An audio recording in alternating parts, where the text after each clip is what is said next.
আসসালামু আলাইকুম। সুপ্রিয় শিক্ষার্থীবৃন্দ, আশা করি তোমরা ভালো আছো। দীর্ঘদিন ধরে তোমাদের সঙ্গে দেখা সাক্ষাৎ নাই, কোনো যোগাযোগই নাই।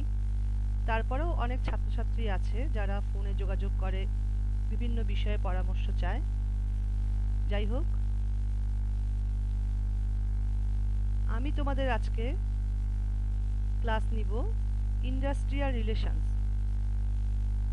অর্থাৎ শিল্প সম্পর্ক এই বিষয়ে।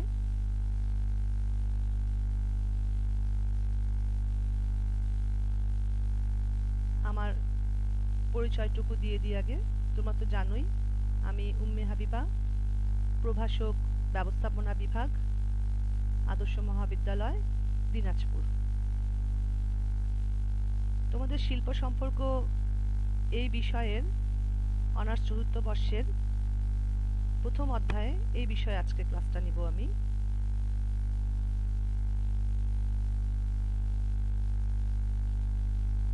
এখন আমরা পড়ার বিষয়ে চলে আসি। আমি আজ শিল্প সম্পর্ক কি বা শিল্প সম্পর্ক বলতে কি বুঝো এই বিষয়গুলি নিয়ে প্রাথমিক ধারণা দিব। শিল্প সম্পর্কের মধ্যে দুটি শব্দ অন্তর্ভুক্ত আছে। একটি শিল্প যা কোনো উৎপাদন কার্যক্রমকে নির্দেশ করে, যেখানে একজন বা একদল কর্মী কাজে নিয়োজিত থাকে। আর সম্পর্ক বলতে প্রতিষ্ঠানে নিয়োজিত কর্মী এবং ব্যবস্থাপনার সাথে যে সম্পর্ক বিদ্যমান থাকে তাকে বোঝায়। ব্যাপকভাবে বলতে গেলে শিল্প সম্পর্ক হলো কর্মী এবং ব্যবস্থাপনার পারস্পরিক সম্পর্ক এবং মিথস্ক্রিয়া। বিষয়বস্তুর দৃষ্টিকোণ থেকে শিল্প সম্পর্ক হলো মানব সম্পদ ব্যবস্থাপনা, কর্মী সম্পর্ক এবং শ্রমিক সংঘ ও ব্যবস্থাপনার মধ্যেকার সম্পর্ক। তোমরা মানব সম্পদ ব্যবস্থাপনা, কর্মী সম্পর্ক, শ্রমিক সংঘ, ব্যবস্থাপনা এই বিষয়গুলো তো তোমরা honours first year, second year, third year এগুলোতে পড়েছো। এখন ফোর্থ ইয়ারে এসে এই সবগুলো মিলে একসাথে আসছে কোথায়? শিল্প সম্পর্ক এই বিষয়টাতে।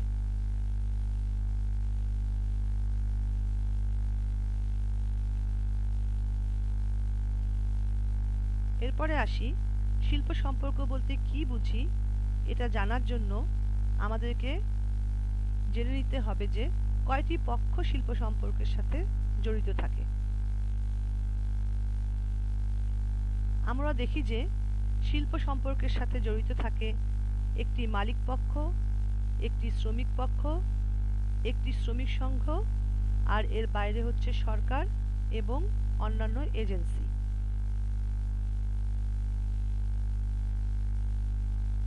সাধারণ অর্থে মালিক ও শ্রমিকদের মধ্যেকার সম্পর্ককে শিল্প সম্পর্ক বলে।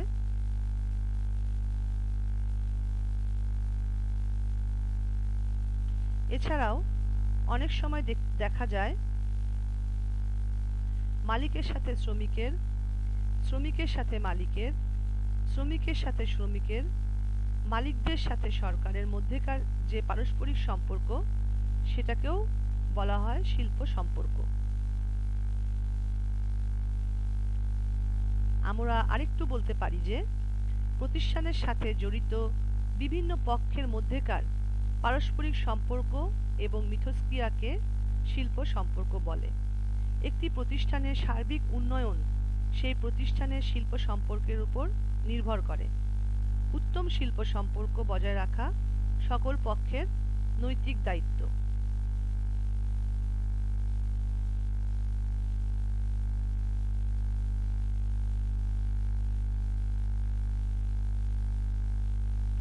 সুতরাং আমরা বলতে পারি যে একটি প্রতিষ্ঠানের উন্নয়নের পূর্ব শর্তই হলো সেই প্রতিষ্ঠান শ্রমিক, মালিক, সরকার এবং অন্যান্য পক্ষের মধ্যে সুসম্পর্ক বজায় রাখা। অর্থাৎ উত্তম শিল্প সম্পর্কের উপর নির্ভর করে সেই প্রতিষ্ঠানের সার্বিক উন্নয়ন। তাহলে আমরা বলতে পারি যে মালিক ও শ্রমিকের মধ্যেকার সম্পর্ককে বলা হয় শিল্প সম্পর্ক। প্রকৃতপক্ষে এই শিল্প সম্পর্কটা বিভিন্ন পক্ষের মধ্যে গড়ে উঠলেও আসলে সম্পর্কটা বিদ্যমান থাকে মালিক ও শ্রমিকের মধ্যে। আশা করি তোমরা বুঝতে পেরেছ শিল্প সম্পর্কে বলতে কি বোঝায়। এখন আমরা আলোচনা করব শিল্প সম্পর্কের প্রকৃতি বা বৈশিষ্ট্য নিয়ে। পরস্পর বিপরীতমুখী সম্পর্ক।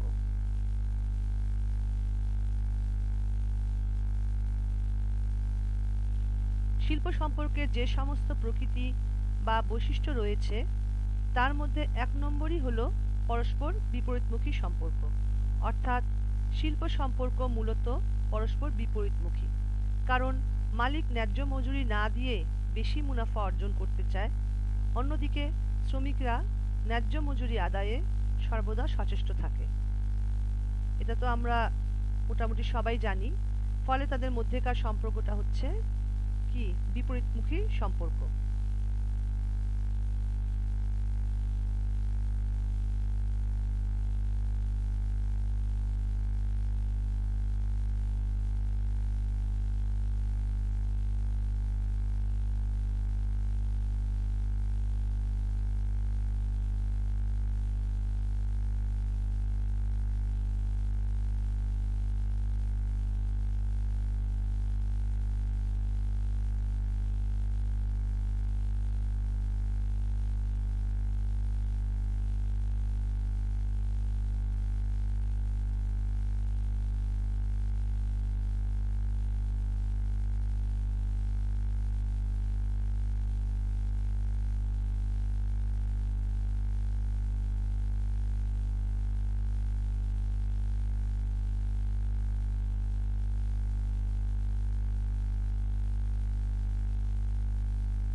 এরপরে আসি আমরা ক্ষমতার অসমতা।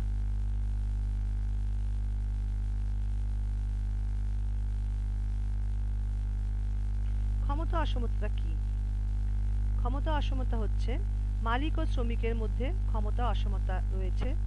যেমন মালিকেরা অনেক ক্ষমতা অধিকারী, সে তুলনায় শ্রমিকদের ক্ষমতা অতি নগণ্য।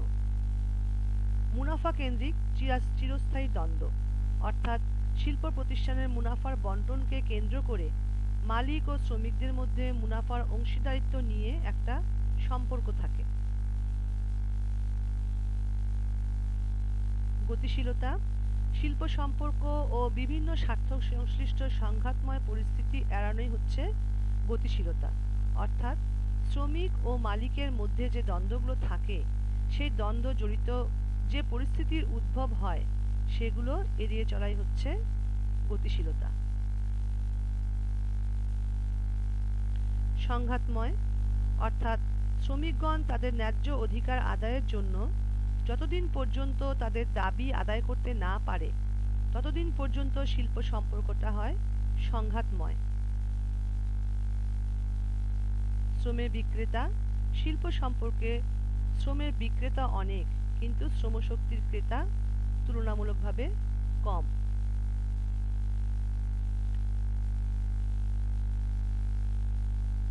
এইখানে 8টা পয়েন্ট আমি বললাম, যেটা হচ্ছে শিল্প সম্পর্কের প্রকৃতি বা বৈশিষ্ট্য। তোমরা পরীক্ষার সময় এই পয়েন্টগুলো লিখলেই যথেষ্ট।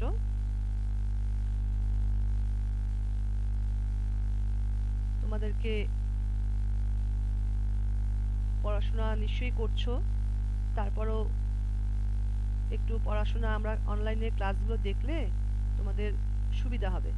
তোমরা আদর্শ কলেজের ক্লাসরুমে গিয়ে আমাদের ব্যবস্থাপনা বিভাগের প্রচুর ক্লাস দেওয়া হয়েছে, তোমরা সেগুলো দেখে নিয়ে মাথার মধ্যে নিলে দেখবা যে ভালোভাবে পড়াগুলো বুঝতে সুবিধা হবে।